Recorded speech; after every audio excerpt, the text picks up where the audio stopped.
Radha Madhava Kunja Bihari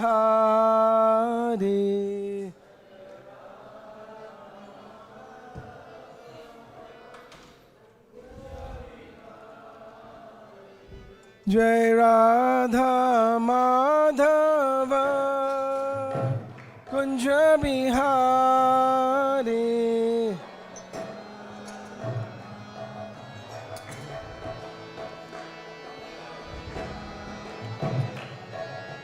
Gopi Jana Vallabha Girivaradhari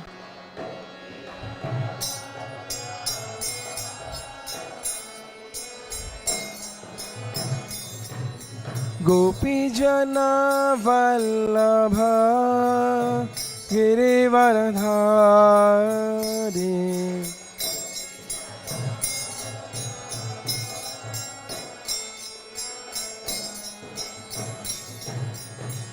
Yashodanandana Vrajajana Ranjana. Everybody loudly. Everybody. Yashodanandana Vrajajana Ranjana.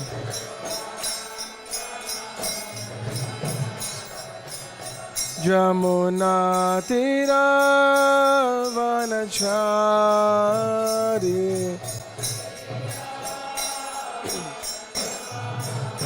Jamuna Tira Vanachari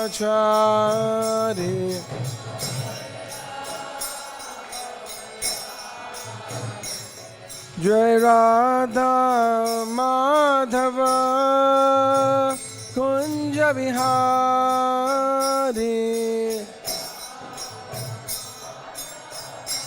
Louder everybody. Jai Radha Madhava Kunja Bihari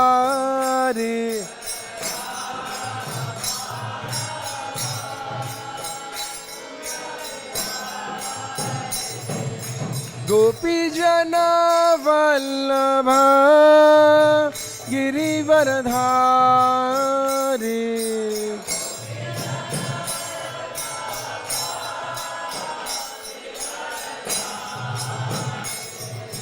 Gopi Jana Vallabha Girivaradhari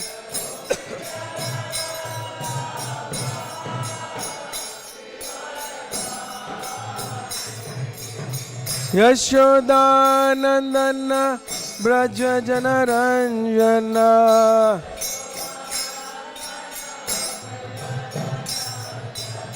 Yashodanandana Brajajana Ranjana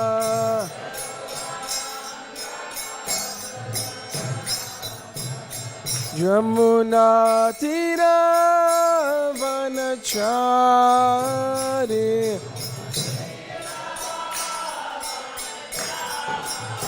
Jamuna Tira Vanachari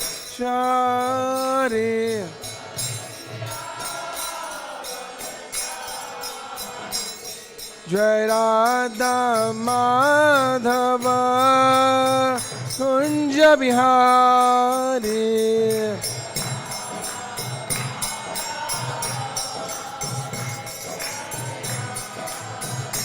Jai Radha Madhava Kunja Bihari.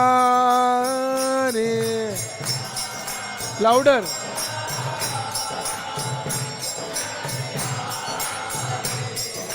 Gopi Jana Vallabha Girivaradhari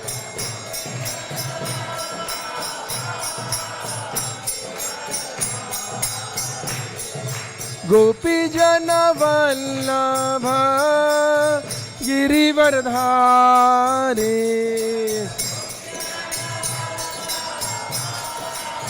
Girivaradhari Yashodanandana Brajajana Ranjana Yashoda Nandana Vraja Janaranjana Jamuna Tira Vanachari Jamuna Tira Vanachari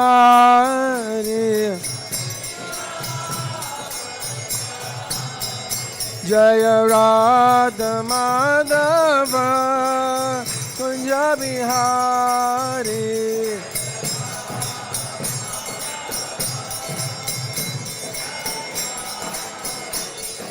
Shri Krishna Chaitanya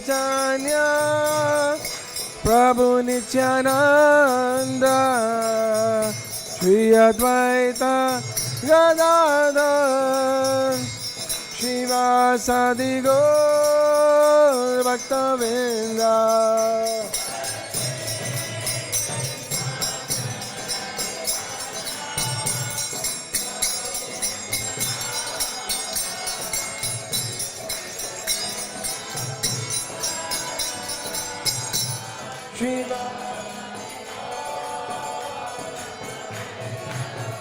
Jaya Shri Krishna Chaitanya Prabhu Nityananda Shri Advaita Gadadhar Shri Vyasadeva Goswami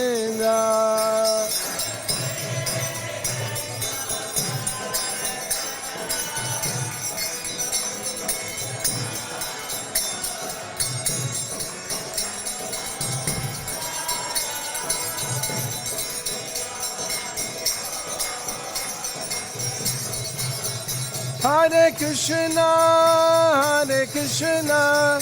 Krishna Krishna, Hare Hare, Hare Rama, Rama Rama, Hare Hare.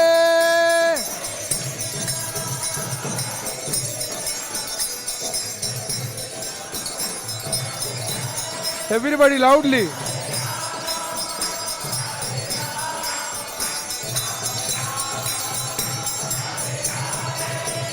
Hare Krishna, Krishna Krishna, Hare Hare, Hare Rama,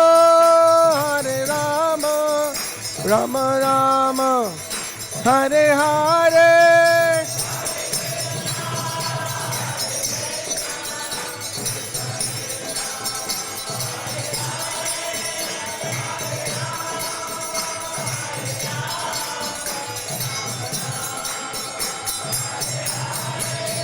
Hare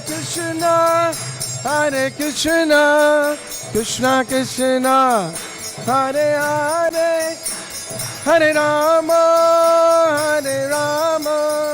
Rama Rama, Hare Hare.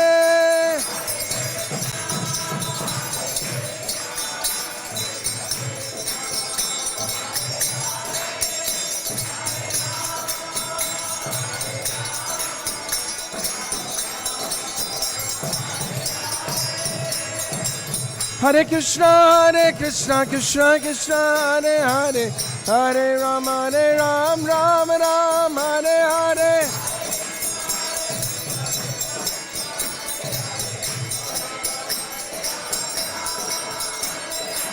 Hare Krishna, Krishna Krishna, Hare Hare, Hare Ram, Ram Ram, Hare Hare.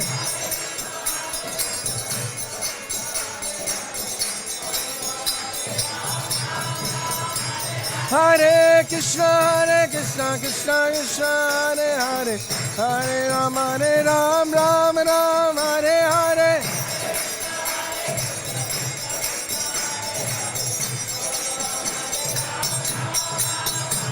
Hare Krishna, Krishna Krishna, Hare Hare, Hare Ram, Ram Ram, Hare Hare.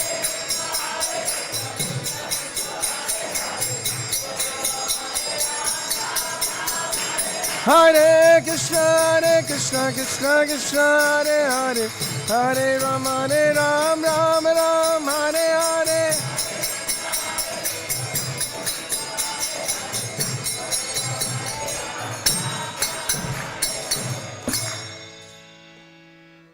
Shri Harinam Sankirtan ki, Patita Pavan Shri Chaitanya Mahaprabhu ki, Srila Prabhupada ki.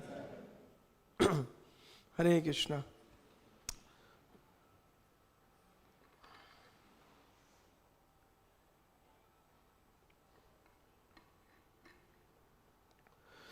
So, welcome all of you on this very auspicious day of Mokshada Ekadashi, right? The day, the advent of Śrīmad-Bhāgavatam. Right? Right or no? Yes. The advent of Śrīmad-Bhāgavatam. Śrīmad-Bhāgavatam ki? Jai! Shri Krishna Bhagavan ki? Jai! So today also is a very auspicious day because Lord Krishna spoke the Bhagavad Gita. And we'll read from Lilamrta and discuss about Śrīmad-Bhāgavatam and also Bhagavad Gita's advent in ISKCON. Om Ajnanatirmirandasya Jnananjana Shalakaya Chakshushunmilitam Yena Tasmai Shri Guruve Namaha Shri Chaitanya Manobhishtam Sthapitam Yena Bhutale Swayam Rupa Kadamayam Dadati Swapadantikam Vandeham Shri Guru Shri Yuta Padakamalam Shri Gurun Vaishnavamsha Shri Rupam Sahagana Raghunatham Vitam Tam Sajivam Sadvaitam Savadhutam Parijana Sahitam Krishna Chaitanya Devam Shri Radha Krishna Padan Sagana Lalita Shri Vishakam Vidamsha He Krishna Karuna Sindhu Dina Bandhu Jagatpate Gopesha Gopika Kanta Radha Kanta Namastute Tapta Kanchana Gaurangi Radhe Vrindavaneshwari Vishabhanu Sute Devi Pranamami Hari Priye Vancha Kalpatarobhyascha Kripa Sindhu Vyayevacha Patitanam Pavanebhyo Vaishnavebhyo Namo Namah Nama Om Vishnupadaya Krishna Peshnaya Bhutale Srimate Bhakti Vedanta Swami Te Namine Namaste Saraswati Deve Gauravani Pracharine Nirvishesha Shunyavadi Paschatya Deshatarine Shri Krishna Chaitanya Prabhu Nityananda Shri Advaita Gadadhara Shivasadi Gaura Bhaktaminda Hare Krishna, Krishna Krishna, Hare Hare, Hare Rama, Rama Rama, Hare Hare. Hare Krishna. So, reading the 7th chapter of Lilamrta, breaking ground.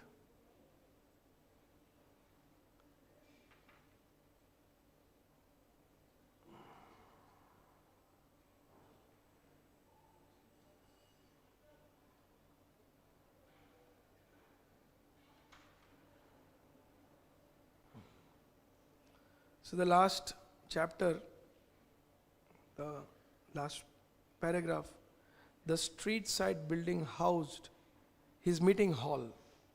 In the rear building, the apartment where he would live and translate. The adjoining, the storefront building on its north side was a massive 9-story warehouse. The storefront structure was only 6 stories and seemed appended to be large building like its diminutive child. On its southern side, Prabhupada's new temple showed a surface of plain cement and was free of any adjoining structure. There was only the spacious lot of busy mobile service station that bordered the first street. As Srila Prabhupada approached the storefront, he could see two small lanterns decorating the northern doorway. There was no certainty of what awaited him here, but already there had been good sign that these American young people, mad though they sometimes were, could actually take part in Lord Chaitanya's Sankirtan movement. Perhaps this new address would be the place where he could actually get the footing with his International Society for Krishna Consciousness. Now this chapter begins with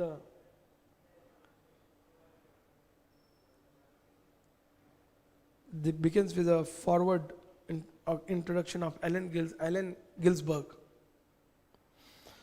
Swami Bhaktivedanta came to USA and went swiftly to the archetype spiritual neighborhood, the New York Lower East Side, and installed intact an ancient, perfectly preserved piece of street India.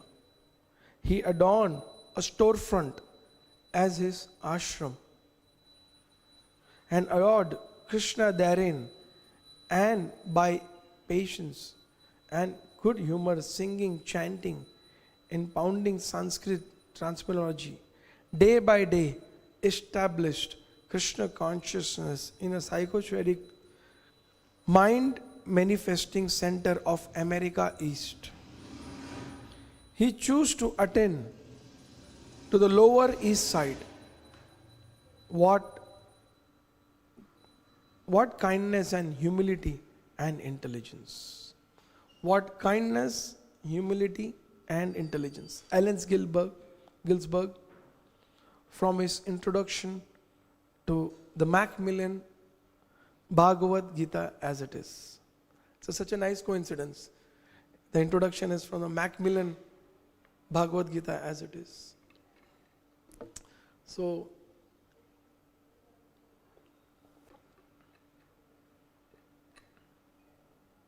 Krishna spoke the Bhagavad Gita 5,000 years ago.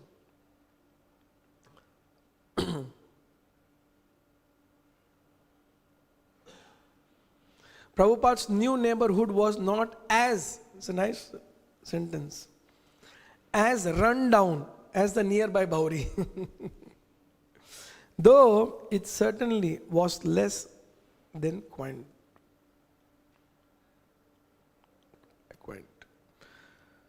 So, you can see now, it is mentioning that Srila Prabhupada's current storefront is not as run down as the Bauri was.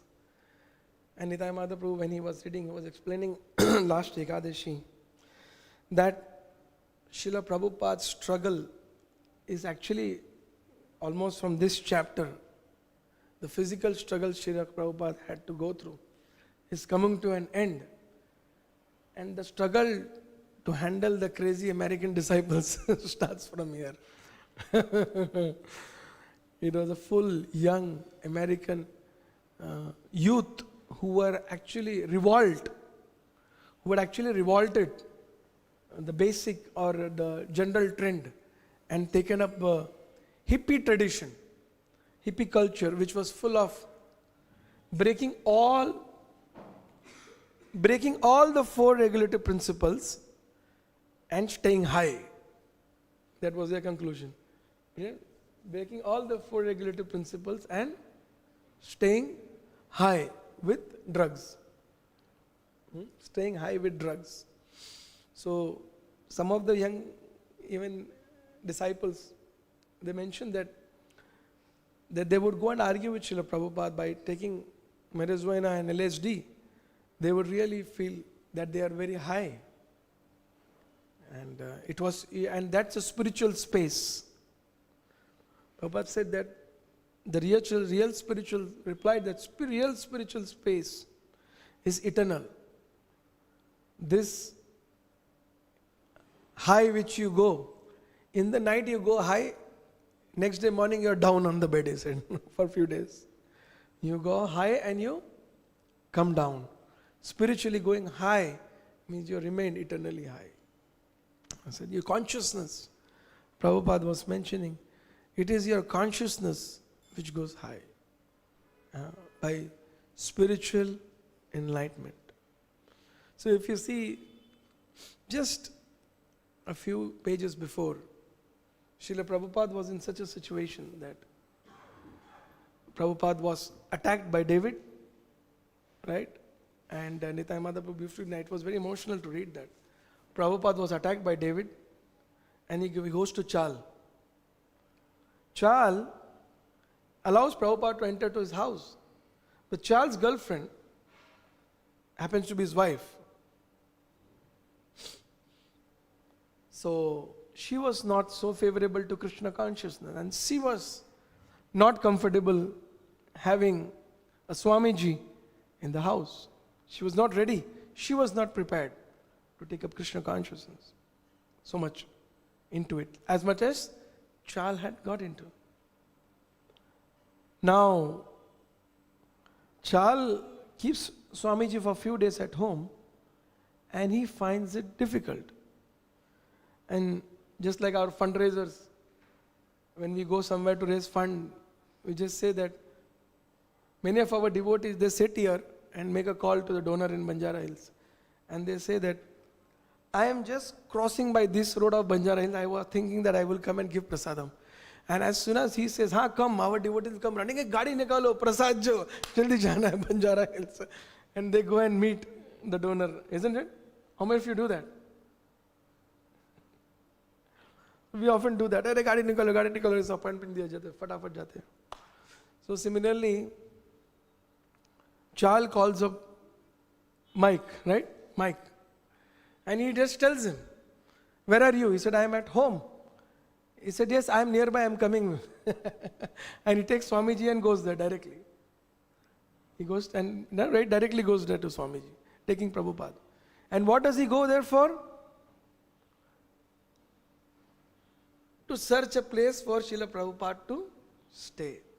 And then there's a discussion, there's a description that how Swamiji was attacked by David, now he's staying with my place, and then he explains in that, why don't you help him to stay, maybe he can stay here. The conversation goes there.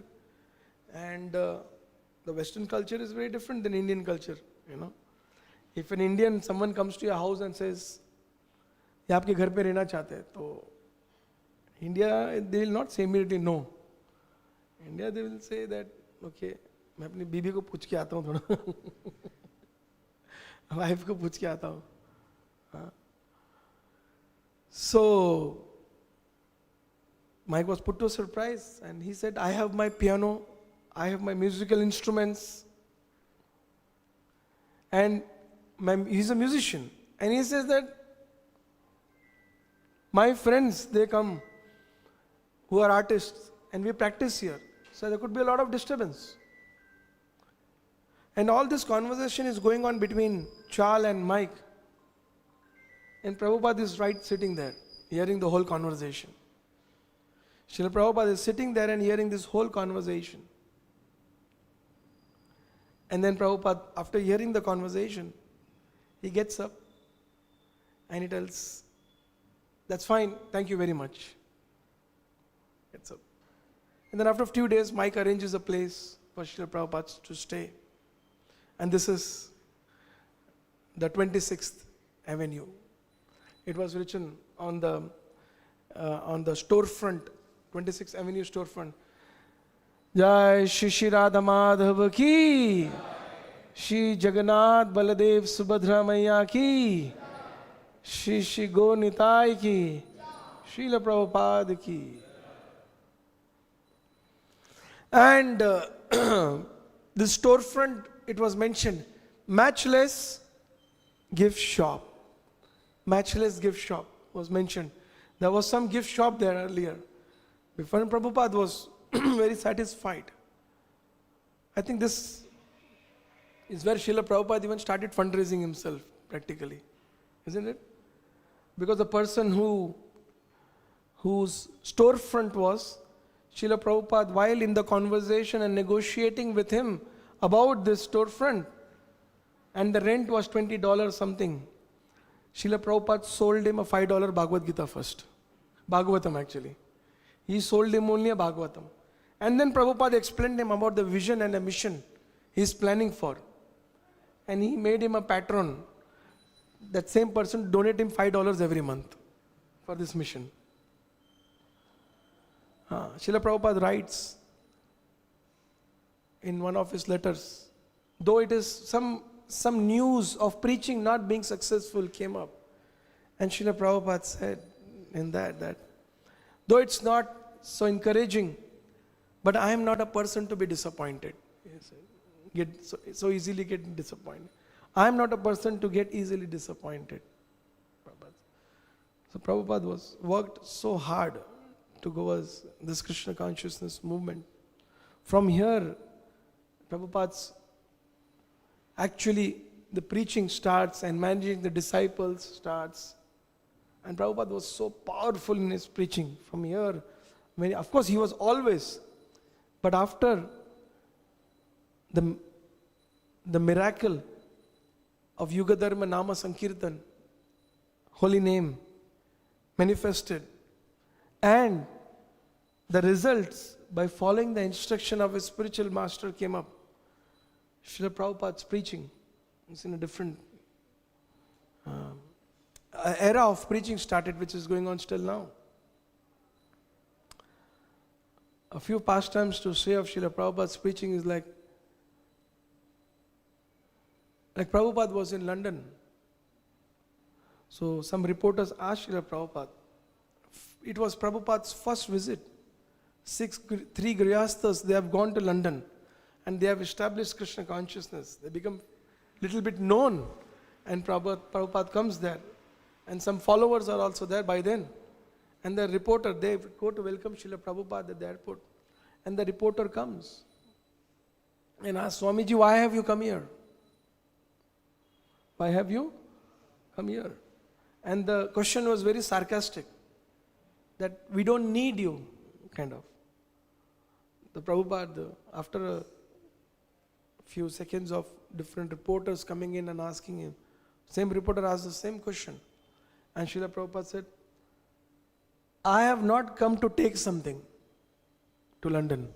I have not come to take something. I have come to give you something which you did not take when you were in India. That is the Vedic culture. So Prabhupada was telling you, chores, when you come to loot our country, you did not loot something. That is a Vedic culture. I have come here to give that. You thieves, you did not loot the Vedic culture. So I am coming here to give you that Vedic culture. And Prabhupada,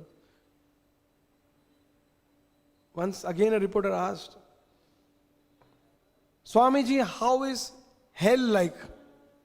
How is hell like? Prabhupada said, hell is like London.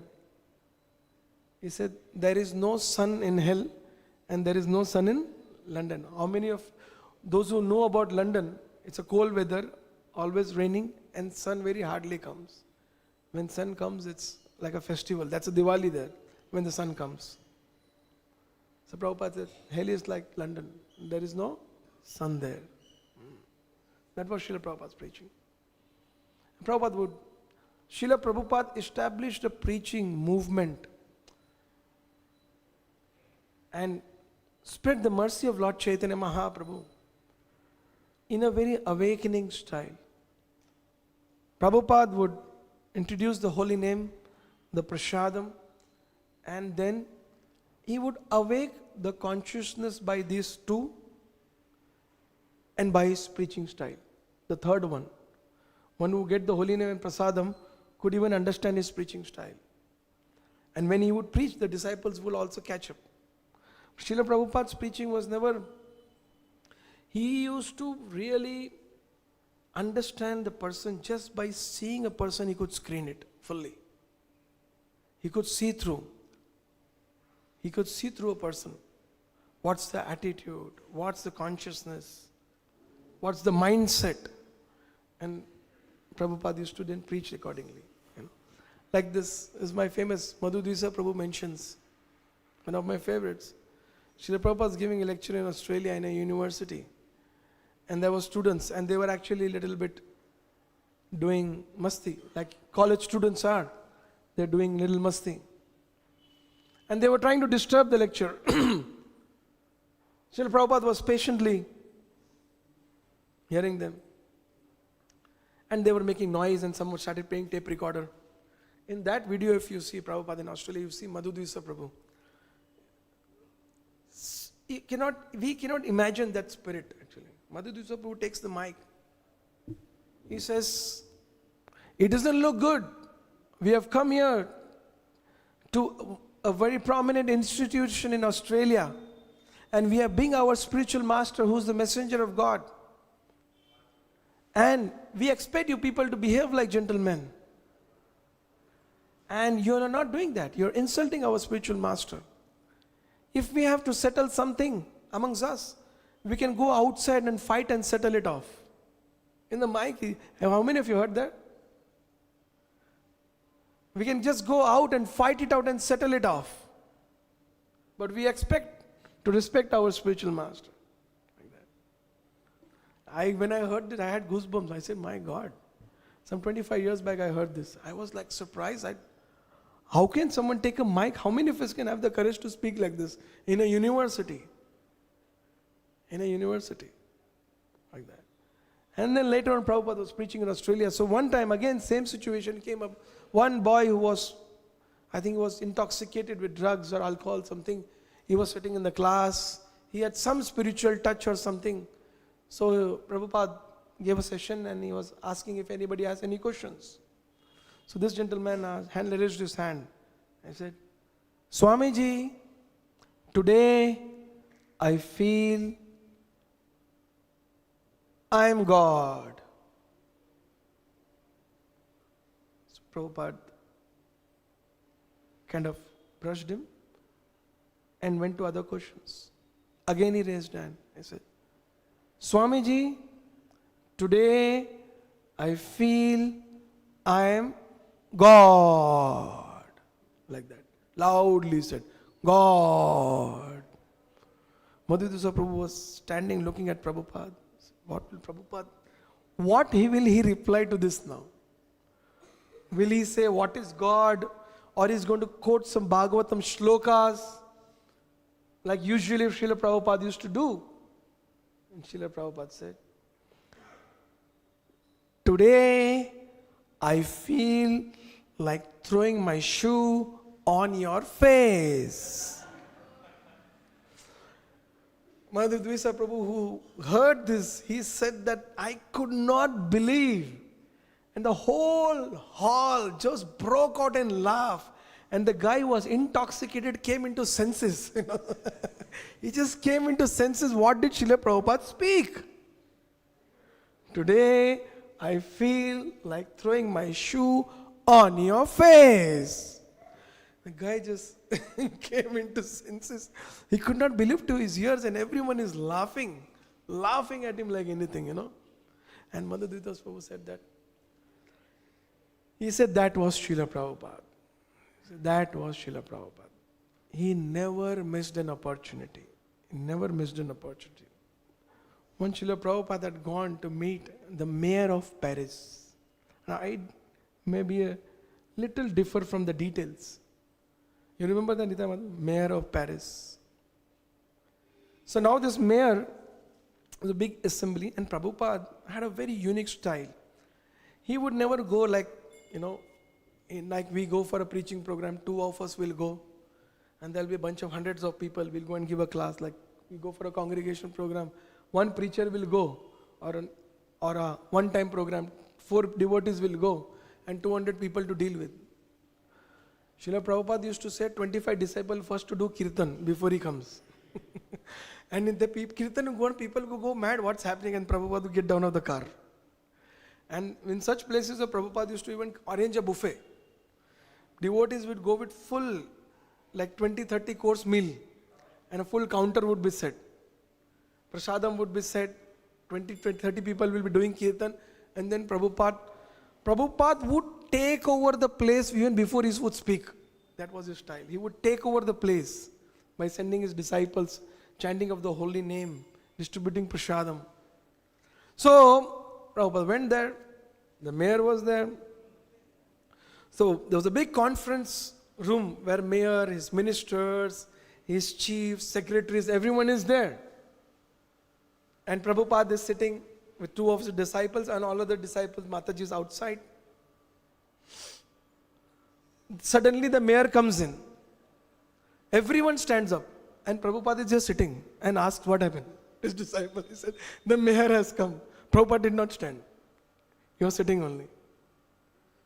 So then, now, I think the language is French there, right? French. So they all knew French. Prabhupada spoke in English, and the disciple was supposed to translate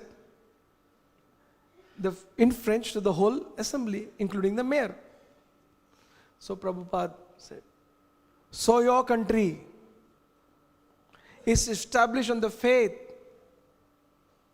that God is the most important person in our life. Something like the slogan is there. If anyone remembers, you can say. So, right? Prabhupada said. So this disciple who was translating, he was shivering. He said, Prabhupada started off such a way that I don't know now what he's going to tell the mayor. And Prabhupada went on preaching. What are you doing to people in general to understand God? What are you doing in your nation for people to understand the importance and role of God in their lives? And this devotee is translating to the mayor. To the mayor he is translating. He said, I was shivering. I said, this mayor is going to call the gunman in and told all of us to shoot. I was feeling like this. And he also mentioned the same thing. He says, that was Srila Prabhupada. Whenever he got an opportunity to establish the philosophy and the message of Krishna consciousness, Srila Prabhupada never missed it. He never missed it. So powerful. He was so spontaneous. Like I told last time, Burijan Prabhu's thing in the forest in the country Congo. I told that last time here. 300 businessmen. Should I tell again? Burijan Prabhu tells this story. I told them, I think so. Burijan Prabhu tells this story. He said, in this time Prabhupada's disappearance festival, he said that we all had gone with Srila Prabhupada in Africa, Eastern Africa, Western Africa. And there was Indian businessmen, 300 Indian businessmen. They had invited some swamis to speak. They had a meeting, businessmen's meeting. And they had invited some sadhus. Srila Prabhupada was one of them. And there were other sadhus also. And Prabhupada was sitting down. And then one of the Mayavadi sadhu was speaking. So the guy went on speaking for some time. And suddenly he started speaking hardcore Mayavad. And Prabhupada was sitting, closed his eyes, putting his head down, and getting irritated for what he is speaking. And Prabhupada is nodding head like this. And then suddenly Prabhupada opens his eyes and his disciples are sitting like all of you are sitting, facing the opposite side. Prabhupada also. Prabhupada puts out the finger and says, stop him. Stop him, he said. Burijan Prabhu says, that was Srila Prabhupada. We are sitting against 300 businessmen and the Swami is speaking on the stage and he's telling us, stop him. He said, we don't know what to do. So we all stood up and started the kirtan loudly. The guy had to stop, he said. We all stood up and started loud kirtan, Hare Krishna, Hare Krishna. We didn't start slow. We directly started fast kirtan. You know how fast kirtan is. Directly we started fast kirtan. He said the guy had to stop. And Srila Prabhupada later on told, I could not tolerate him. I could not tolerate him. That was Srila Prabhupada's preaching. Like I think it's a story with Madhu Dvisa Prabhu in Australia, they were jailed. Same story. Do what you're doing inside. Madhu Dvisa Prabhu, So in Australia, actually there is a story in Australia. Many times devotees were picked up and put in the jail. Kurma Prabhu mentions this beautifully. So in Australia, what happened? Brainwash. They were brainwashers karke. Devotees were many times arrested because the parents would complain that my child is brainwashed to become Krishna consciousness. In India, they say pagal kar diya hai, pichhod la Hindu, pagal Hindu, pagal ho gaye log, you know. Isn't it? India, that's what we say, gone mad. Anyone who becomes a devotee for the family and society, mad people. Correct or not? Correct or not? Anyone who becomes a devotee of Krishna's, and it's true also, we have to become mad about Krishna. People in the outside world are mad about material possession, which will be left here with death. And the people who are left behind will fight for it. But we are a better businessman. We go with what we do. We take the spiritual credit and take with us to the next life. So what was I telling?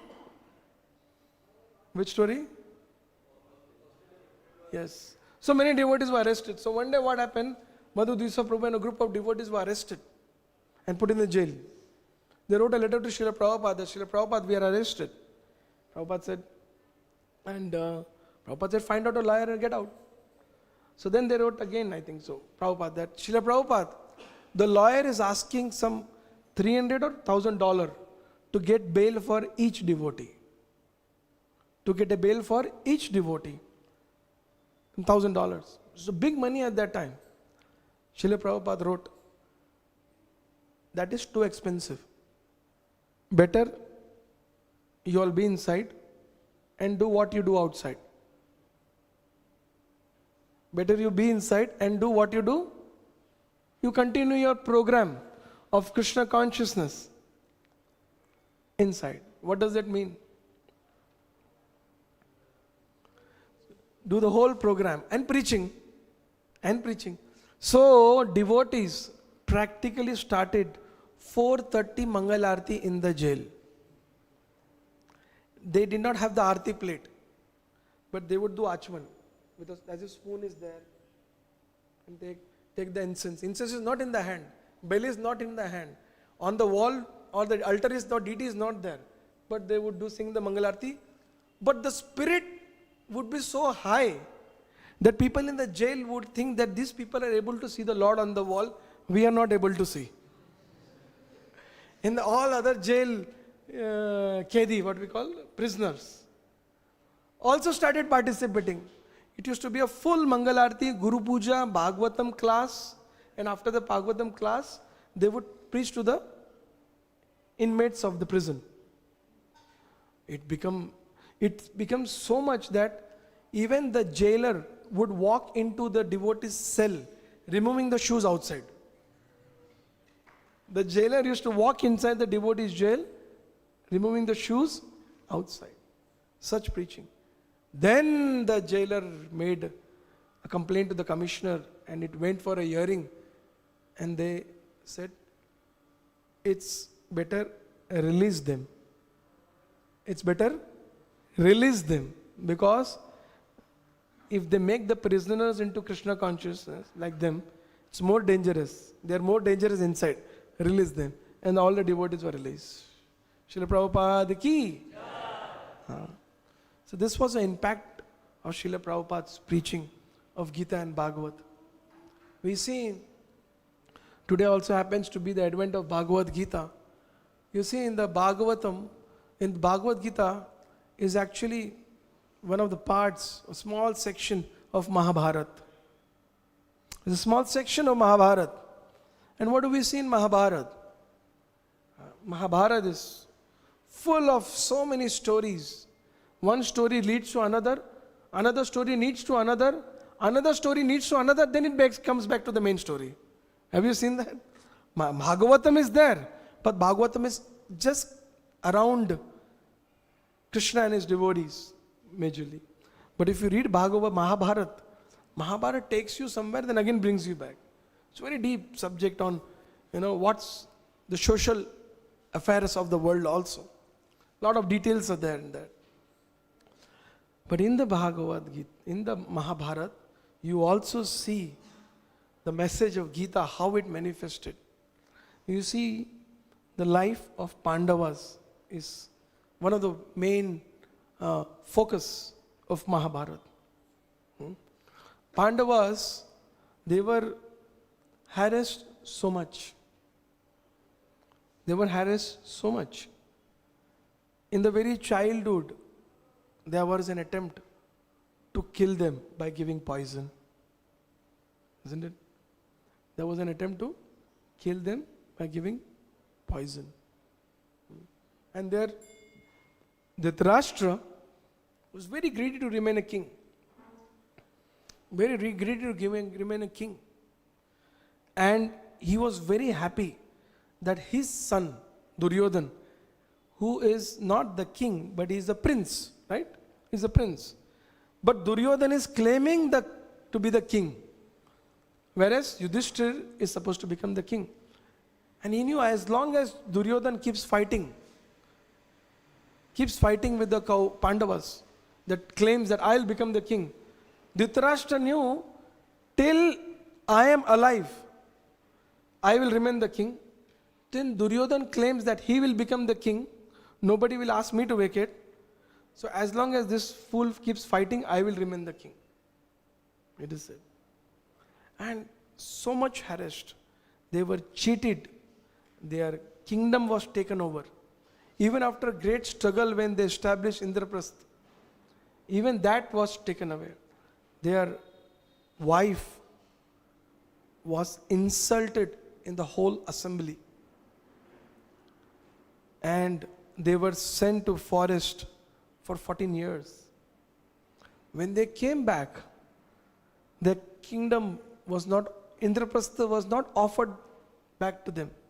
There was no discussion about it. There was no discussion about it. Krishna himself personally went to Hastinapur and he met Dhritarashtra, Dronacharya,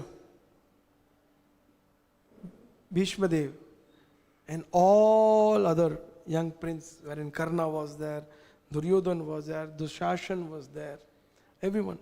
And Krishna personally went and he was requesting that this is the situation now, the Pandavas are Kshatriyas, you have to give them Indraprastha back. And as soon as Duryodhana heard, they have to be given their share, Duryodhana just could not tolerate, he just got angry and started shouting at Krishna. He said, what are you saying? Indraprastha, they don't deserve anything. They don't deserve anything. And even he insults Krishna actually there.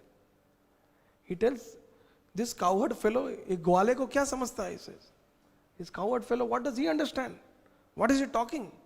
He lost his senses completely out of greed, lust and anger. And then Lord Krishna tries to preach consistently. He tries to preach Dhritarashtra.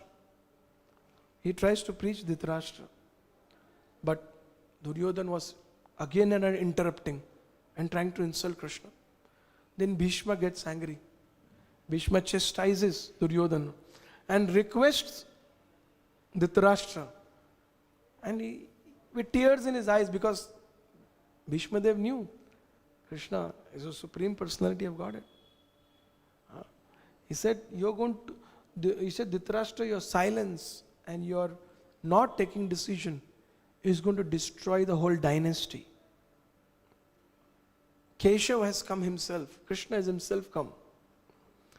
Then finally, Krishna, he gives a last offer. He said, okay. He said, I give a very, very reasonable offer. I am asking 5 villages.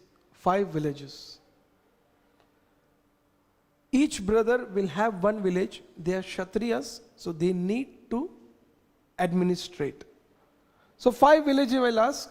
You give 5 villages. I assure you that Pandavas will agree whatever offer I take from here. Then that's the famous statement of Mahabharata. It's Duryodhana very angry says, no! 5 villages. They don't deserve anything. Forget about 5 villages. I won't even give them land, earth, as much to even put a needle. Not even to put a needle. Krishna says, looks at Dhritarashtra. He says that it will be very sad. And then indirectly Krishna claims that there will be a big fight and Duryodhana will die. Duryodhana gets so angry. He said, arrest this coward fellow. He said, arrest this coward fellow immediately. And there, Karna, Shakuni Mama, everyone, they actually, at that time only, they understood Duryodhana has died. They understood by making this statement only, Duryodhana has died. By making this statement, arrest this fellow. And then, of course, we know that Krishna shows the whole Virat Roop there again, right? Everyone. Only who could see? Bhishma could see. Only Bhishma could see there. Everyone just could see a big light and sun kind of energy, and they could not see anything. And then Krishna leaves. And then the war was not avoidable. There was supposed to be a war. That war is called as Mahabharata. As a child, we all grew up seeing that Mahabharata. We never read about it. Because the modern civilization, the invaders, the Mughals and the British, when they invaded India, they very systematically destroyed the Vedic culture. They very systematically destroyed the Gita and Bhagavat, Mahabharata and Ramayana. They discarded and destroyed the education system, where Mahabharata and Ramayana were actually, and Bhagavatam were the most important part of the curriculum of a child's growth. They discarded that. So we don't know. We all don't know until this Mahabharata serial came. Anyone knew about Mahabharata before that? We just knew that Krishna and Arjuna, Krishna is driving the horse, Arjuna is sitting there with the arrow. That's what we knew. Before that we did not know anything. So,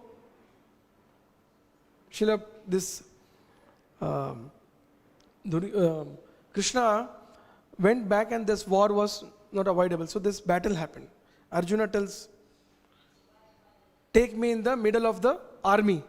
And I want to see who are there on the other side, eagerly wanting to fight. Krishna, in this Mahabharata, it is beautiful mention that Krishna had a very beautiful smile on his face. Very beautiful smile. When Arjuna told, take me there. Take me there. Krishna took Arjuna, smilingly took Arjuna on the center of the battlefield. Arjuna saw Bhishma, Drona, and all other brothers and family members. And he started becoming very emotional. Very emotional. And then the first chapter of Bhagavad Gita is full of Arjuna's expression of those emotions, right? That who is there on the other side. And then as soon as all these personalities are there, Arjuna, he says that Krishna, he tells Arjuna, my bow is falling off my shoulder. My tongue is getting dry, Krishna. I don't know what to do. I'm forgetting my duty and I cannot fight. Why should I kill my own family men for a kingdom? And how will I enjoy this kingdom if my family men are not there? Radheshampu used to give an example. Suppose you go to Dubai to earn money. And then when you come with a bag of gifts and bag of dollars, and when you come home, you see home is empty. Nobody is there. Everybody is there on the wall with a photo on the garland. What will you do with those two bags, he said. What will you do with that two bags? Can you do anything out of it? No. Everyone is dead and gone. There's no meaning of the gifts and the wealth. So you need family and friend. So Arjuna was actually giving logic. What will I enjoy the kingdom? What will I enjoy the kingdom without my family by killing them?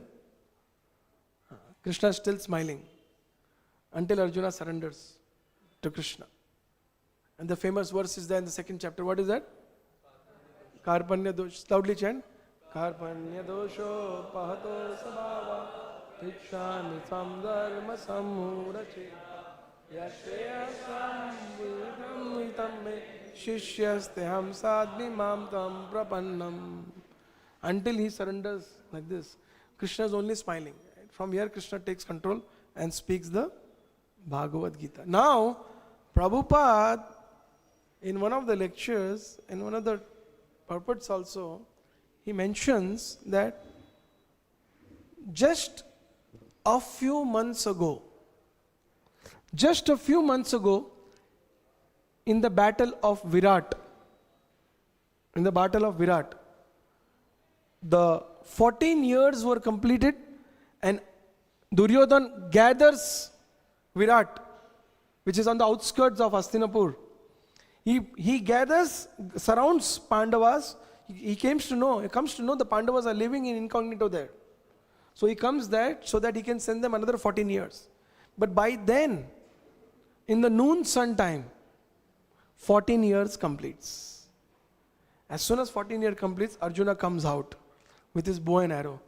And it is written in the Mahabharata when Arjuna strings his bow and just pulls it. He said, all the horses, camels, elephants and the soldiers, they all shiver. When Arjuna just strings the bow. And Bhishmadev, just by the voice of the string, he understands, Arjun. That's Arjun. And Duryodhan shouts and dances that he has to go for 14 years. And Bhishma, according to the geographical timing, he preaches to him that, look, it is just few seconds that 14 years are over.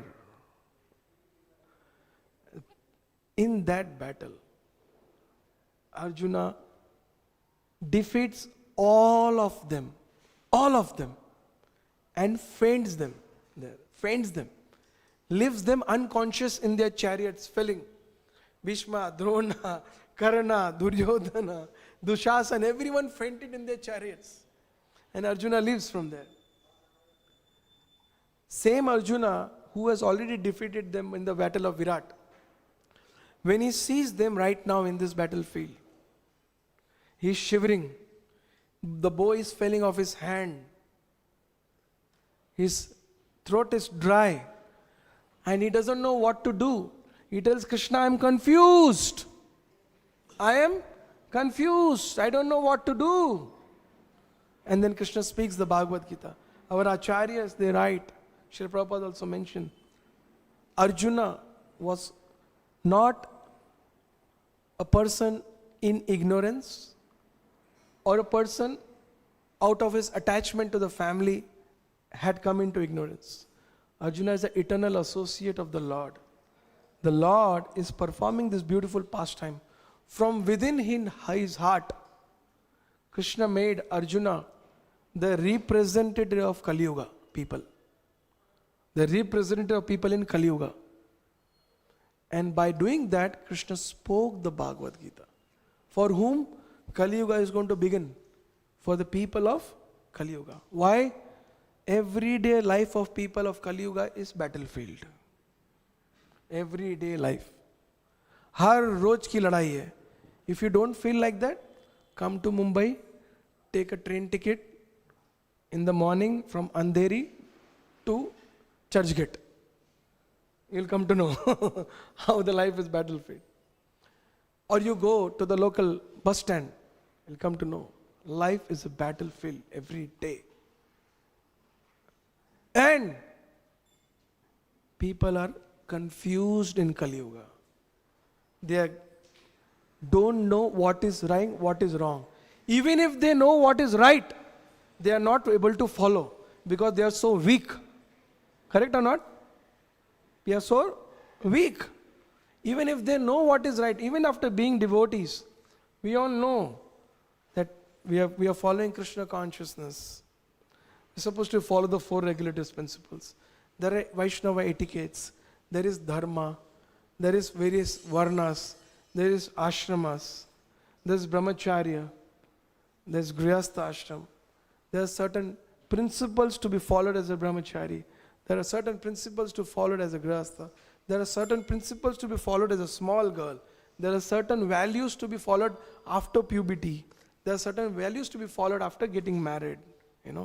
All these things are not there today. That's why we all are confused. Totally confused. The kama, the lust, not in the form of between male and female, even to acquire material possession and to look beautiful and to attract people with name, fame and beauty is so high. Kali Yuga is so powerful. Having knowledge, we just completely are pulled down by material nature. Very pulled down. Krishna spoke the Bhagavad Gita to Arjuna, teach one very important thing. First, he made him the representative of Kali Yuga. And then he spoke. Now, he spoke only after Arjuna surrendered. After Arjuna surrendered. Until there is surrender to the spiritual master, to the process of Krishna consciousness, it is very difficult to understand. Even if you hear it, you will not be able to apply, because the jiva in the material world is traveling because it wants to be independent. It doesn't want any authority. And in our movement, the first thing, or in Krishna consciousness movement, the first thing is to accept authority. The first thing you are introduced is to,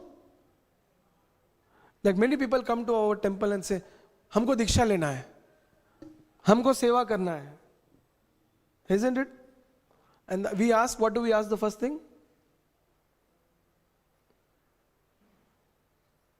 What do we reply to them? हाँ? आप किसके under में हैं? आप किससे connected है? If it's an initiated disciple for different temple, आप किसके disciple है? Correct? Our whole this process of Krishna consciousness and ISKCON established by Srila Prabhupada begins with, are you willing to surrender? Are you willing to surrender? Correct or not? It begins with that. And Krishna spoke the Bhagavad Gita only when Arjuna was willing to surrender. So it's a very big message of this day, of that, because after Arjuna surrendered, 18 days, khat, everyone finished. Battlefield saaf, pura. 18 days, everyone finished. So it's very important, because surrender, as Srila Gaur Govind Maharaj says, surrender is not possible without love. It's not possible without love. Any surrender without love is superficial, artificial, or situational. Is situational. And that love is very, very rare. Very, very rare. Very, very rarely available. Only when Chaitanya Mahaprabhu comes, that love is indiscriminately distributed. Simply by chanting, Hare Krishna, Krishna Krishna, Hare Hare, Hare Ram. So the knowledge of Gita is today spoken by Krishna, but the principle for us to understand that knowledge today or tomorrow or any time is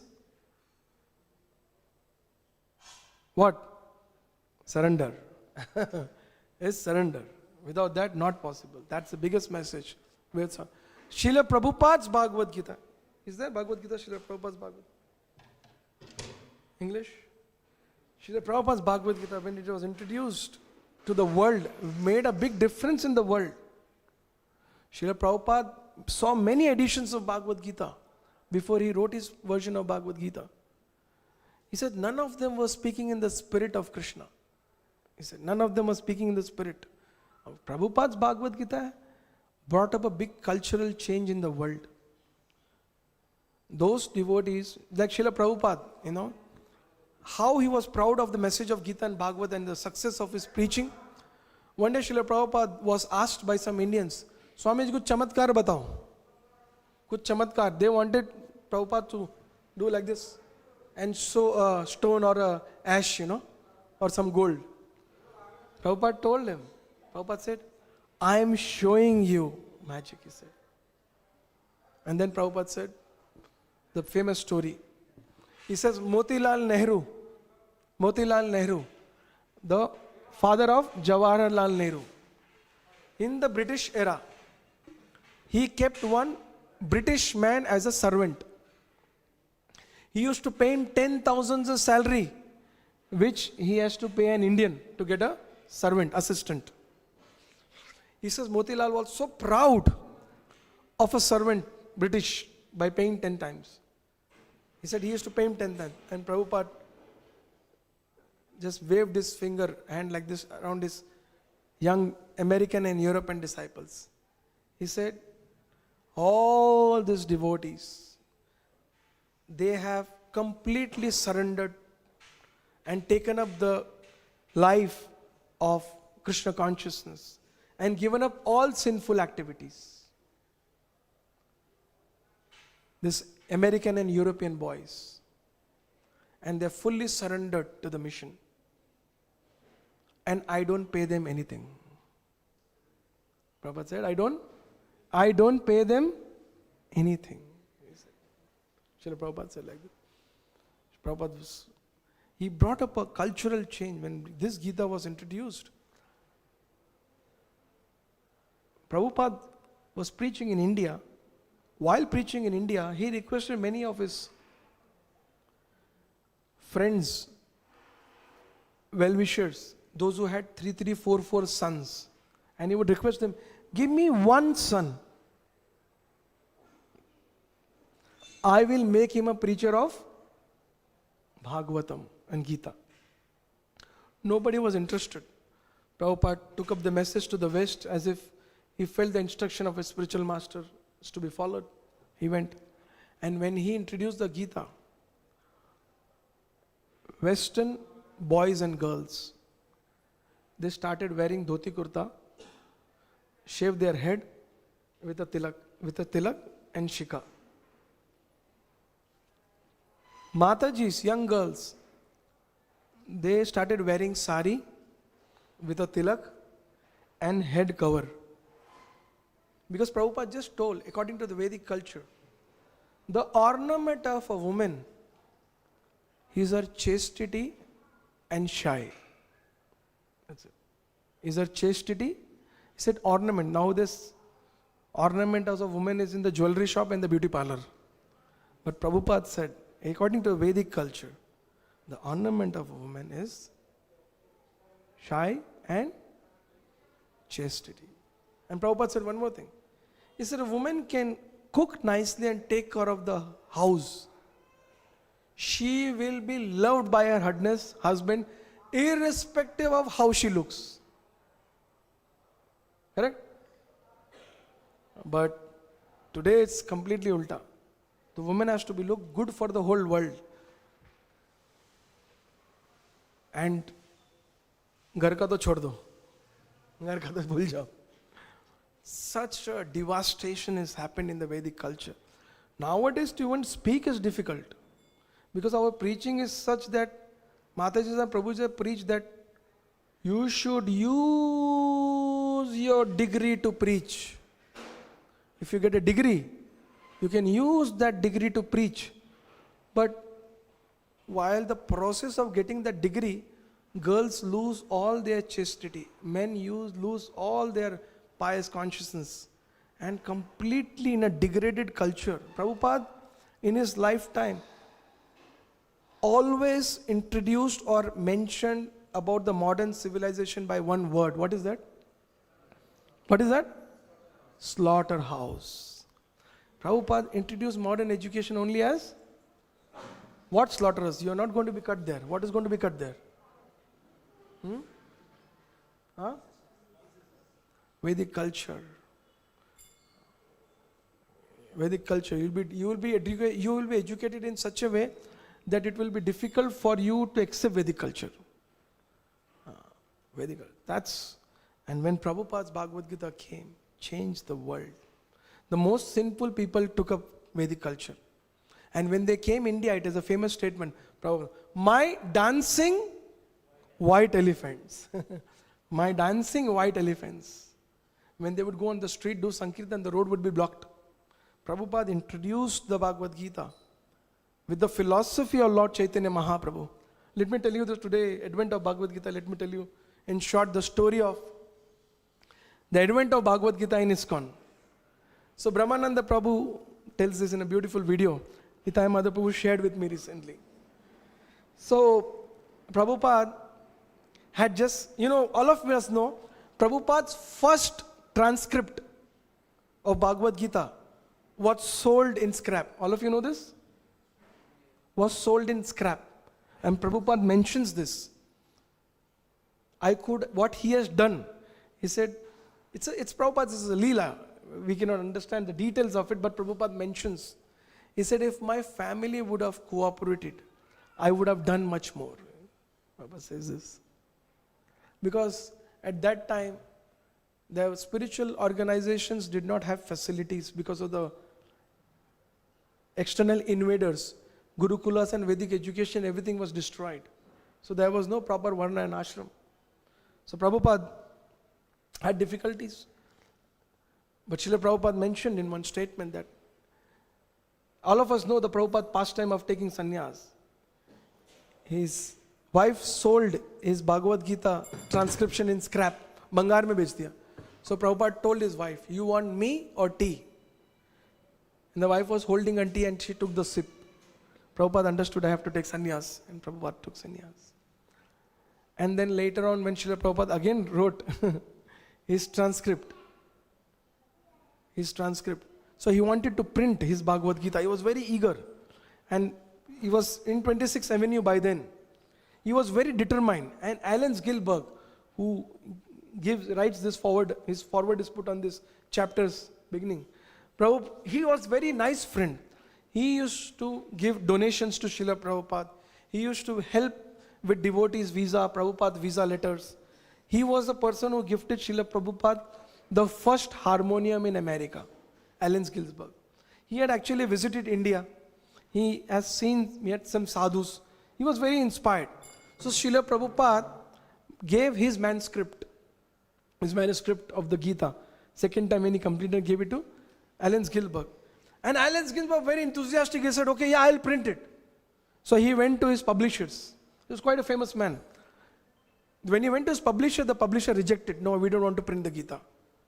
He went to another friend who was also a publisher. He also rejected. Then after some time, Alan Gilbert tried a lot, but he lost interest. Because nobody is interested. So Srila Prabhupada gave it to Ram, who was the editor of BTG. Now Ram also thought, he's the editor of BTG. He went to all the publishers, all known people, where he was publishing BTG and all these things.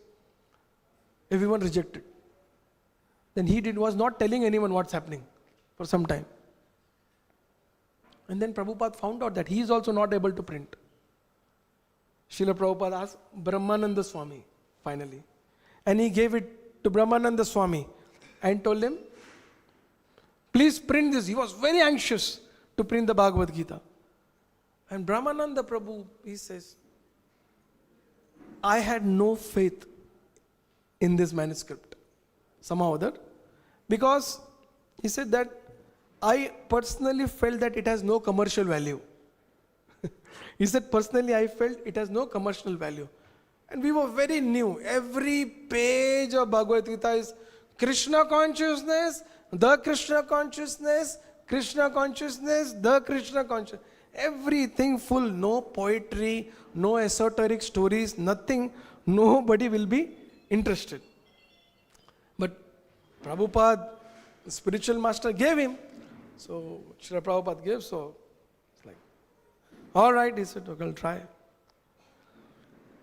So he tried, he did not know anything. So he went to some libraries, met some bookstore people, store people, and it was trying to see if someone is interested or trying to find out how to publish a book. He didn't know what to do. He was just completely blank on printing. But Prabhupada by then had made a record. That record, Hare Krishna CD, he had made a record. Hare Krishna Mahamantra of his own. Now what had happened? This Mahamantra, people were interested in the record, Hare Krishna Mahamantra. And there was one radio station called WBAI, famous radio station in America. They got the record of Hare Krishna Mahamantra. They needed some filler to keep the radio on. So one day they kept that Mahamantra on the radio whole night. That record, they kept it on whole night. And suddenly, Brahmananda Prabhu, who was taking care of this business also, of record selling, he got a letter, the post letter from Macmillan Company that they are interested in this record. He went running because Macmillan is one of the biggest publishers at that time in the whole world. He went running to Srila Prabhupada. He said, Prabhupada, they are interested in buying your record. They are the biggest publishers. So Brahmananda, Prabhupada told, you do one thing, don't reply to them by letter. Don't give them any cost. You just go to them and tell them, we have a Bhagavad Gita to print. Brahmananda Swami completely took aback. I said, these guys are ready to buy our record. And Prabhupada is telling, go and tell them we have a Bhagavad Gita to publish. He was not convinced, Brahmananda.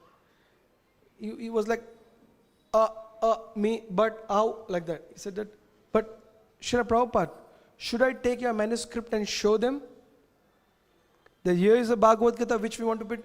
Prabhupada said, no, just go and tell them we have a Bhagavad Gita to print. Brahmananda was not convinced. He went to the big story, New York, big building, Macmillan Publishers. He goes inside, the person who writes the letter, he goes and meets him. He gets more disappointed.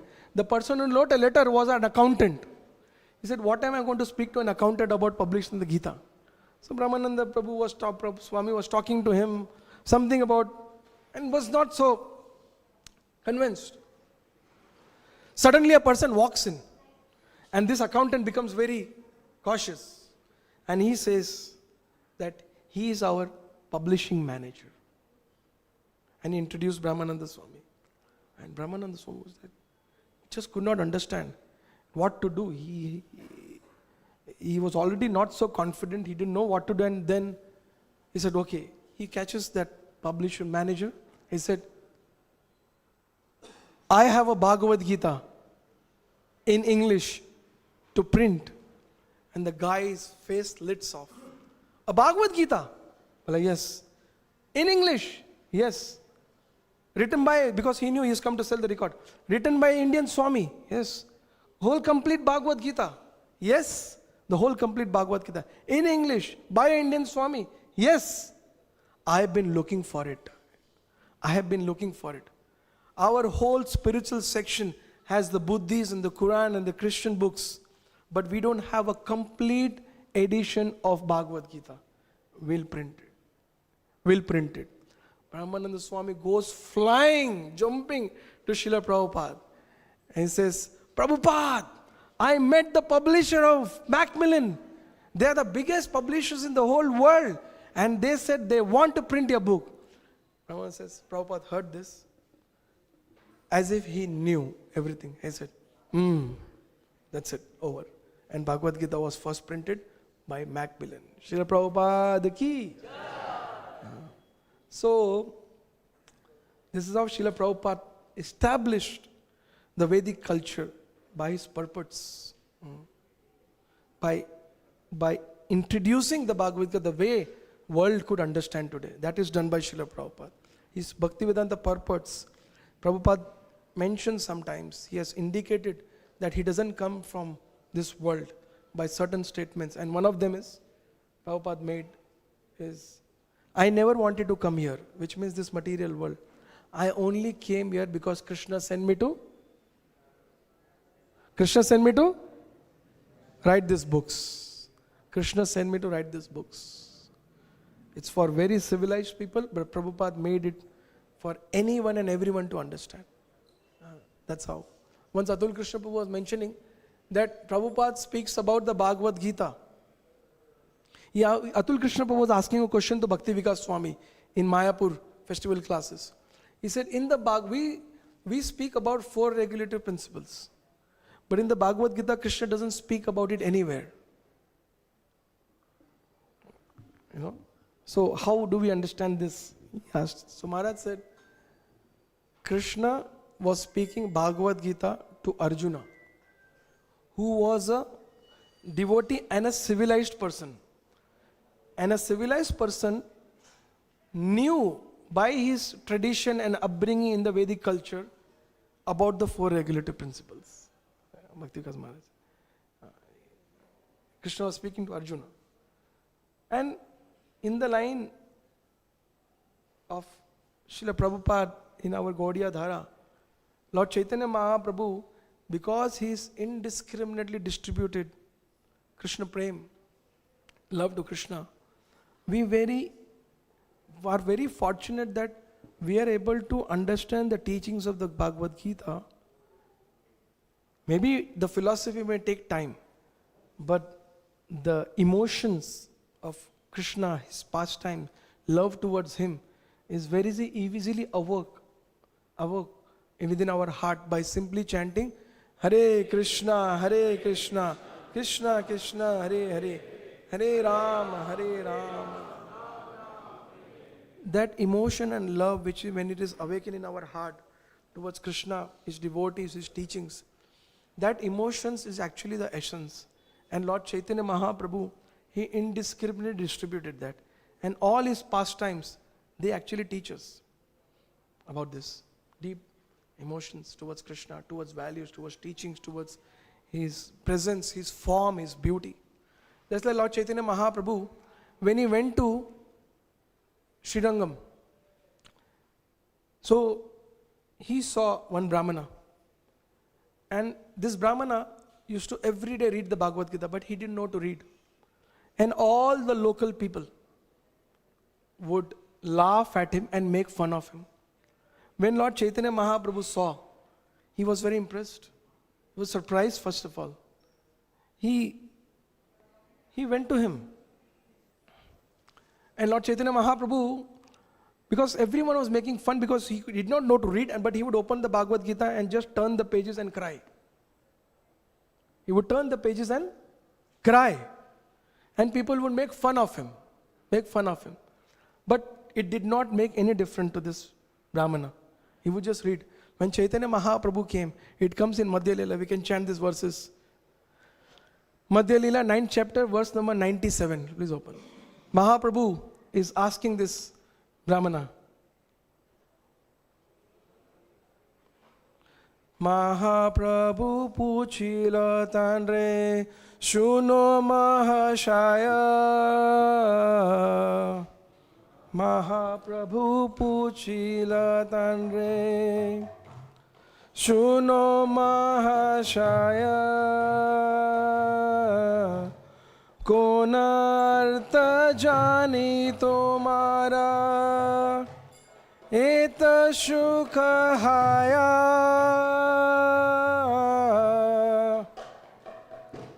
97. Konarta jani tomara eta shukhaya.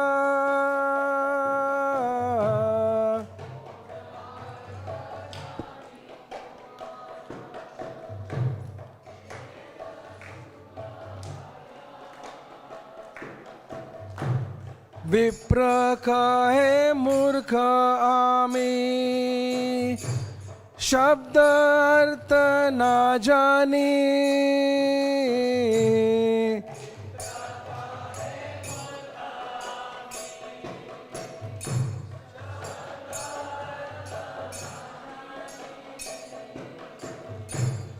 शुद्ध शुद्ध गीता पढ़ी Guru Agya Mani.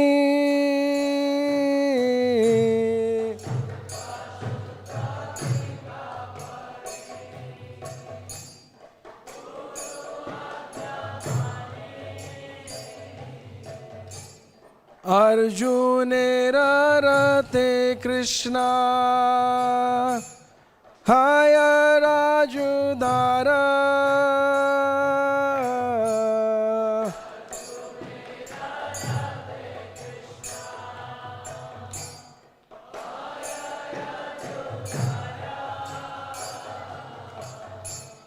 Vasiya Chehate Totra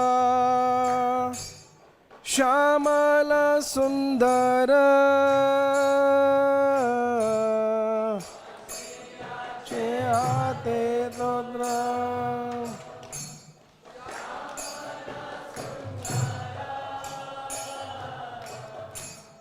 Arjunera Kai Chena Hita Upadesha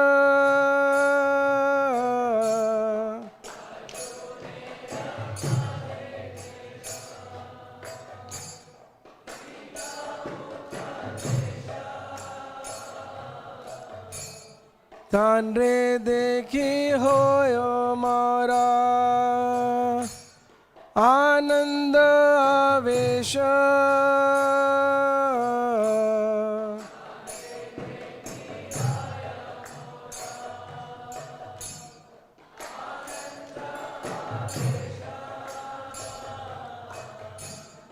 Yavat parantavat pana Tanra darashana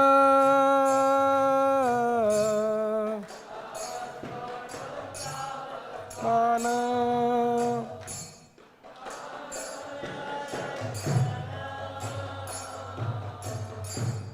He lage Gita patha Na chade mora mana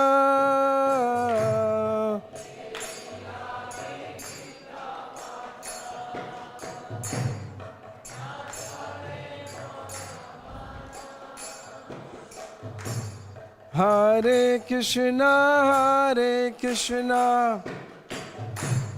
Krishna Krishna, Hare Hare, Hare Rama, Rama Rama, Hare Hare.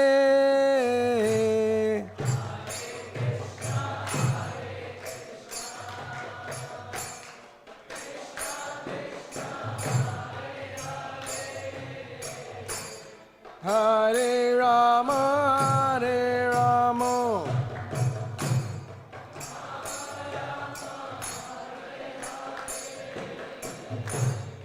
Sri Chaitanya Mahaprabhu asked the Brahmana, my dear sir, why are you in such ecstatic love?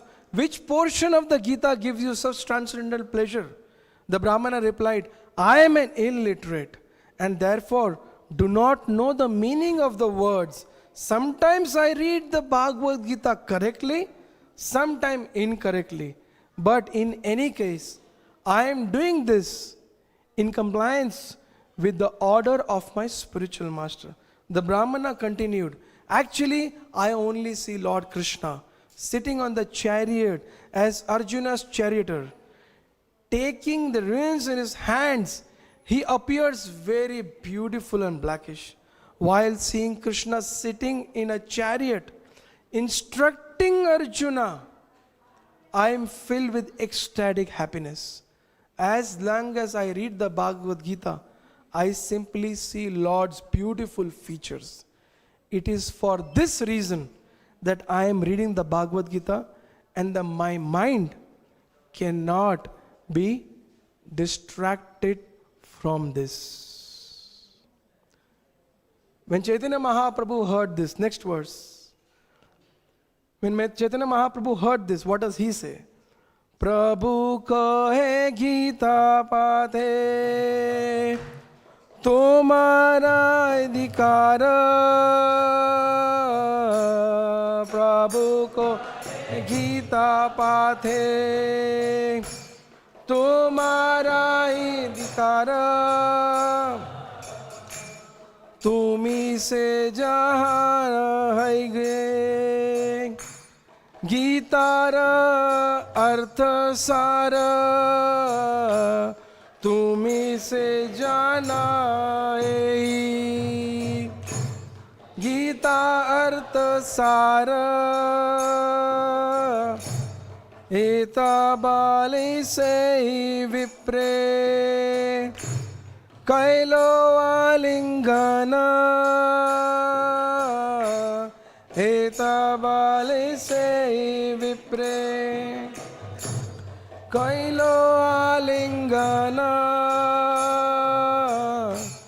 Prabhupada धारी विप्र करे न रुंदना।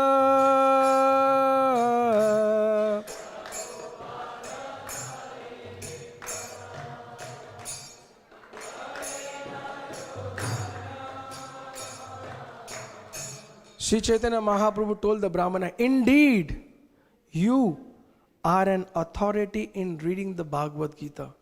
Whatever you know constitutes the real purport of Bhagavad Gita. After saying this, Lord Chaitanya Mahaprabhu embraced the Brahmana, and Brahmana catching the lotus feet of the Lord began to cry. Sri Chaitanya Mahaprabhu ki. So this is the essence for all of us, coming in the line of Lord Chaitanya Mahaprabhu. Prabhupada made a statement. Knowing the philosophy is important, but more important is following it, practicing it. And we, in this Krishna consciousness movement, ISKCON, established by Srila Prabhupada, are fortunate, even before knowing the whole Gita, even before starting reading it, we have the opportunity to follow the Bhagavad Gita in the great emotions as exhibited in Chaitanya Mahaprabhu's life, knowing the love, knowing the pastimes, and getting attached to them, we are able to practice in this mission. Srila Prabhupada ki, Śrīmad-Bhāgavatam Gita ki, Patita Pavan Sri Chaitanya Mahaprabhu ki. Thank you very much. We went very late today. Sorry.